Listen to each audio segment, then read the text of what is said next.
ഉണ്ണീനെ കൊല്ലാനും മാത്രം പറ്റൂ. വെള്ളത്തിലേക്ക് അത്യാവശ്യം ദൂരം ഉണ്ട്. ഒന്നുമില്ല. ഞാൻ പറഞ്ഞതില്ലേ ഇതിന്റെ ഗുണം എന്താ നീ ചോദിച്ചിട്ട് ഉത്തരം പറഞ്ഞു തന്നു. ഇവിടെ മോളിൽ കൊണ്ട് തള്ളിയിടാനോ? അതായിരുന്നു. നോക്കിയേ മുകളിലോട്ട് നോക്കിയേ. മെയ്സ് ഉണ്ടോ കയ്യില്?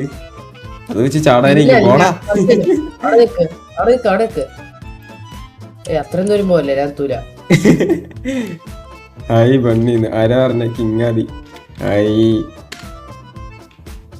അടിക്കാൻ പറ്റോ? ഓടോ ജസ്റ്റ് മാറിയാ പറ്റും. എന്നെ അടിക്കാൻ വരുമ്പോ ഞാൻ നോക്കിക്കോ. പിന്നെ ഗൈസ് 3 ചാനൽ സബ്സ്ക്രൈബ് ചെയ്യാത്ത ആരെങ്കിലും ഉണ്ടെങ്കിൽ അതിന്റെ